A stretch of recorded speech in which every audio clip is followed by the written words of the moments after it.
Hello and welcome to the United Stand. This is your daily Manchester United transfer news on the United Stand, talking all the latest rumours and giving it that real fan opinion. Let's start off with it. He's over my shoulder on my left. Gareth Bale wants to join Manchester United. This has been reported from a couple of papers in Spain, picked up by the Daily Express in the UK. A little background of the Express. I'm not going to slag media outlets off. It's not really a very professional thing to do.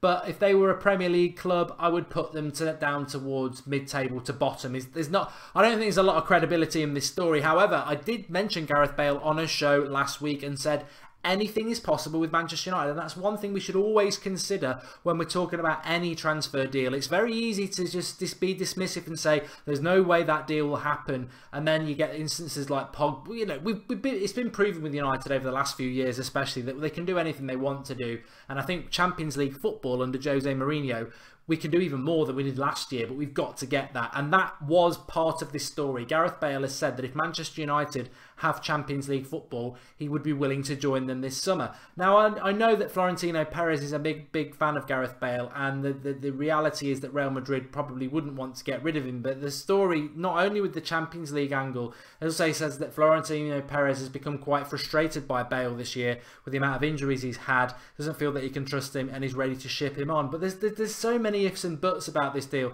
Is that true about Perez? I mean, Bale was his poster boy, but maybe he wants somebody else. Maybe they're after an Mbappe now or somebody else, and it's time to meet. We know what Real Madrid are like, and they do have their toys at Christmas, and then within a year or two they want to get rid of those toys. They've only kept Ronaldo because he's basically, he's not world class, he's universe class. But Bale, is his time at Madrid coming to an end? I've always said that if Bale leaves Madrid, he'll come to Manchester United. There's nowhere else to go. He'd want to come back to the Premier League, and we are the biggest club in the Premier League. It would fit Bale like a glove. But there are issues with it. He's got a contract till 2022. That's 5 years away. We wouldn't get him cheap. They paid £80 million for him. I would expect Manchester United would have to pay £100 million for him. Would you pay £100 million for Gareth Bale? He has been very injury prone this season. Draughty said that we get him for 76.5. I don't know how he can be that accurate, but maybe that would be a deal that would do it if you considered that De Gea would go the other way. But goals to game ratio, it's not been good this year, but he has been very injury prone this year.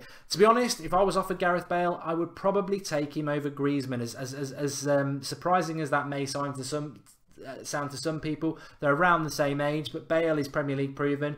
And I think he's more suited to the Premier League physically, more drive, more speed, more power. That's the question mark over Griezmann. But you know what? It's a news story. We'll pick up on it. I don't think it's going to happen. The next one, Marco Reus of Borussia Dortmund is apparently high on the list for Jose Mourinho this summer.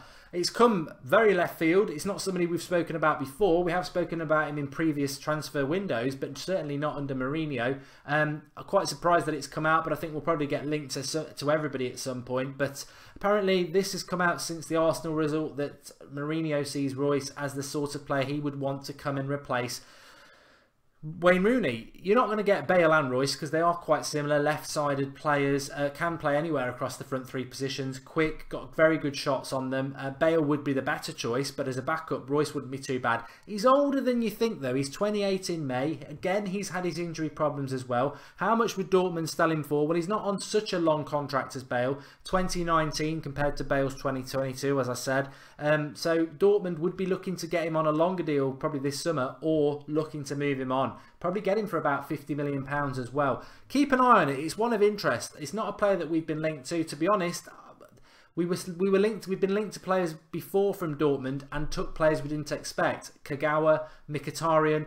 If we are linked to Dortmund, and that's why the Reus stories come out, I would hope it's Aubameyang. He would be the one I would want from Dortmund above anybody, because as a replacement for Zlatan, he would be perfect. James Rodriguez is on there again. Not too sure why. Put that down to Draughty. We are linked to him. The George Mendes link that I've discussed before. I'm not going to spend much time on Rodriguez. It really could happen. He has got a wand of a left foot, and I'll keep saying that every time I mention him. It's my tagline for him. Very good player, but I would hope we would get better than Rodriguez, and I think he's more a Europa League signing. But I do want to mention Lukaku. apparently he's going to snub Chelsea. That was reported, but then he tweeted out himself that he wished the media would stay out of his business. It's none of their business. Fair play to Lukaku for that. But Rennie Mullerstein, who was a very good assistant coach to Sir Alex Ferguson, I think a very intelligent person when it comes to Manchester United, he came out and said that he doesn't feel that Lukaku is the right sort of player for Manchester United, that top echelon striker, which is basically what I've been saying as well. So if we sign Lukaku, I trust Mourinho, but I've got to be honest, I don't think it will happen. I know a lot of you like him, Premier League proven, scored a lot of goals. He scored a lot of goals against crap teams, which we haven't done this year, so that would be useful.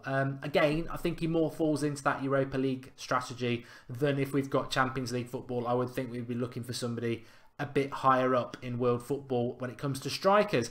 And a new section to the Transfer Daily I want to bring in. Remember we signed Gareth Bale last year from nowhere and nobody really knew anything about him. I want to try and bring in at least a couple of times a week, maybe daily, see how the research goes, a sort of left field signing that I'm sure we will make that nobody's really ever mentioned. I'm going to start off with Kieran Tierney at Celtic. A few of you have mentioned him before, I know.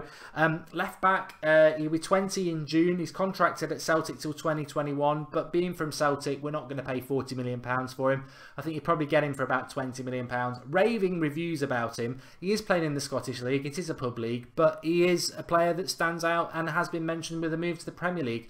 Very young, but very, very tenacious down the left-hand side. Driving runs, very, very fast. Got a good delivery on him. Needs to improve on that, but bombing up and down that left-hand side, sort of, I suppose he's a bit of a Valencia on the left wing, on the left-back position. Do I think we'll sign him? It's interesting that we are linked to him, but to be honest with you, I think Luke Shaw's better if we can get him fit. I think if Mourinho is going to sign a left-back this year, I think it will be a replacement for Luke Shaw with a bit more experience and a better injury record. I've said I think it could be Mendy from Monaco. I wouldn't be surprised if we get a replacement for Luke Shaw. I would be surprised if it was Tierney from Celtic based on his age, and you don't know whether you can transfer playing from Celtic in a pub league to playing for Manchester United week in, week out in front of 75,000 Manchester United fans. I can't see it happening, but he's been mentioned. To be honest, with the Brendan Rodgers thing, I can see him going to Liverpool because they need a left back. But a decent shout, a good player. I'd be interested to see what happens with that. But I don't think he'll come. Bale, who knows? Royce, I wouldn't have thought so, but I wouldn't be unhappy. I suppose Bale and Royce are quite simple, really. The injuries are similar with that. But there we go. That's your Manchester United transfer news daily for you today from the United Stand. I'll be back live tonight at 8:30 with the preview, giving away that signed collector's legend Sir Bobby Charlton shirt. Join us at 8:30 for that, and tactics preview. Obviously, for a big game on Thursday night, we've got to win that. I'm sort of working to the assumption that we will. 1-0 up at Old Trafford. But anything can happen in football, and it's last chance saloon for us. We've got to win this Europa League after all the letdowns in the league. Thanks everybody for watching. Remember, get commenting below. There might be other transfer news that's popped up this morning you want to discuss. Start a discussion in the comments. Please remember to drop a like on the video. They dropped down a bit yesterday. I don't know whether it's because you didn't like the fact that Zlatan was leaving, but please do support the daily video. It takes a bit of effort to do it, and we appreciate it. Me and Draw to you do the graphics as well. So thanks for watching. Drop a like, and we'll speak to you all very soon. Thanks for watching.